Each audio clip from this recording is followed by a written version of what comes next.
Günaydın. Günaydın. Nasılsınız? Teşekkürler. Siz nasılsınız? Nasılsınız? İyiyim. Memnun oldum. Biz de çok memnunuz. Sağ taraf değil mi? The foreign player rule is a much speculated topic in Turkish football, and it's a question which was posed to all national team coaches in the past, and all of them tried to answer that question in the way that they thought it's correct. Fatih Terim gave his own answers, Şenol Güneş gave his own answers. We would like to know about your opinion about this, and do you believe that it's a limiting factor for young Turkish players, or it's an opportunity for them to make a move abroad? I think that being successful on a longer term for the Turkish national team, it would be better if the structure is changing, and that the education of the young players over a longer term is that there will be more investment in that, building these academies, clearing this parallel way of school and professional football, bringing some stuff inside of these academies from the youth, like sport psychologists, like nutritionists, to show the young girls and boys how is a professional life looking like. Maybe also preparing them a little bit more for going abroad with learning some languages or something like that. I think that if this structure would be better, then the Turkish football finally has the best result out of that. Ben bu soruyu şöyle yanıtlamak istiyorum. Tabii ki bütün bu mücadele başarılı oyuncular yetiştirmek adına, başarılı sonuçlar almak adına yapılıyor. İyi futbolcuların yetişmesi için de yapının doğru bir şekilde kurulması lazım. Ben uzun süreli yatırımlarla futbolcuların gelişiminin sağlanabileceğini düşünüyorum. Akademilerin kurulması, milli eğitim sistemiyle futbol eğitim sisteminin paralel gidebileceği doğru bir yapının oluşturulması, spor psikologlarının, beslenme uzmanlarının takımları desteklediği, genç oyunculara profesyonel yaşamın gerekliliklerinin anlatıldığı, onları ileride nelerin beklediğinin anlatıldığı, doğru anlatıldığı bir yapının kurulması lazım. Belki yabancı dil öğrenmelerini sağlayacak bağlantıların oluşturulması lazım. İşte bunlar eğer sağlanırsa Türk futbolunun uzun süreli başarısı gerçekleştirilebilir diye düşünüyorum. Because these are the points what other countries like Germany or France and Spain and Italy where they are much more better. But then you have these Turkish guys. Okay, I don't want to talk about girlies because I don't know not much enough, and it is right now starting the women, so I don't want to put them away, but I can more talk about guys. But then this passion to play for the country, then this attitude to maybe to improve a social level in their own life with being a good football player, this is much more in the Turkish people.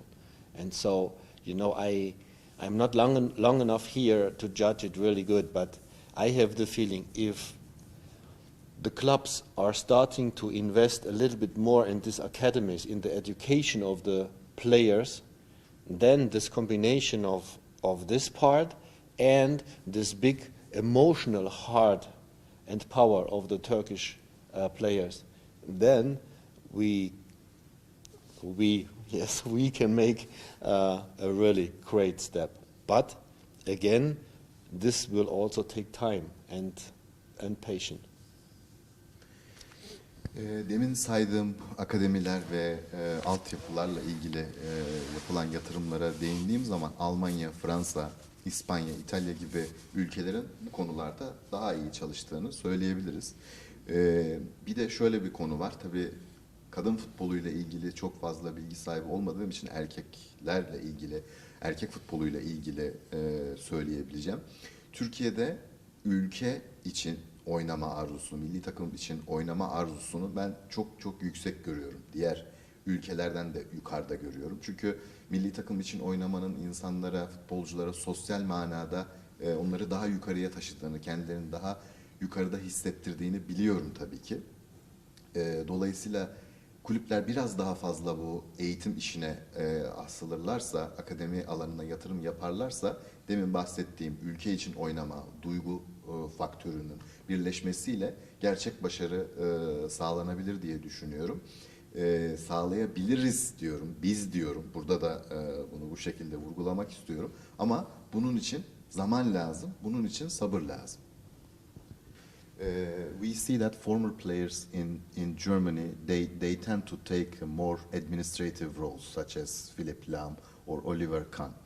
And in Turkey, we kind of understand that sporting director concept a bit differently, because normally when you look to Europe, sporting director is kind of the boss of football matters. But in Turkey, it's the coach, head coach of the professional team is regarded as the boss of football matters. Are we doing something wrong here? What can you tell us? In the beginning, someone told me the head coach in Turkish clubs is the assistant coach from the president. Aslında şöyle de bir şey duymuştuk. Türkiye'de teknik direktörler başkanların yardımcı antrenörleridir diye de bir inanış söz konusuydu. This is a joke, okay? Bu şakaydı tabii ki yani. Öyle, bu benden bir şaka olsun.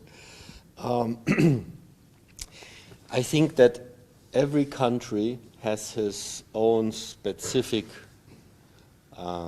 administration and organization. So if we compare it between Germany and Turkey right now, you'll find some differences. But on the other side, if you are going to England, then we will have a third possibility. If we are going to Spain, we will find a next possibility.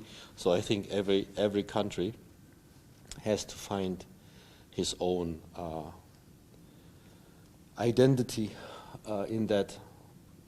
But I have to say that especially Turkish football, I think that it looks that sometimes there is not enough patience for waiting of success, that sometimes the best is if the club has a philosophy from the beginning, from the 6 or 8-year-old guys and girlies who are playing till to the first squad. If you are strong and clear, structured in this philosophy which you want to have for values which you want to show, then you only have to search for the right person. Doesn't matter if youth coach or head coach first team or sport director who can identify himself with this philosophy. And I think in my eyes this is the right way to be successful on a long term, but this is only my idea. Şimdi her ülkenin kendine özgü yönetim anlayışı vardır. Almanya-Türkiye karşılaştırması yaptınız. İngiltere'ye gitsek 3. bir seçenek ortaya çıkar. İspanya'ya baksak orada da belki 4. bir seçenek görürüz. Dolayısıyla bu bir hani kimlik meselesi. Her ülkenin bir kimliği var yönetim anlayışı anlamında. Bununla ilgili. Türk futboluna baktığımız zaman bazen başarıya giden yolda sabırsızlıklar yaşandığını görüyoruz. Bunu söyleyebiliriz. Bu aşamada en iyisi nedir diye sorsanız en iyisi şudur. Kulübün 6-7 yaşlarındaki kız erkek futbolculardan başlayarak A takıma kadar uzanan süreçte bir futbol felsefesi oturtması gerekir. Bunu sağlam ve net bir şekilde ortaya koyarsa başarı sağlanması yolunda önemli bir adım atılmış olur. Bu aşamadan sonra da doğru kişileri bulmak. Doğru kişiler teknik direktör, sportif direktör, genç takım antrenörü gibi olabilir. Daha sonra bunları oturttuktan sonra da ben başarının bu şekilde gelebileceğine inanıyorum. Evet, sorunun başında da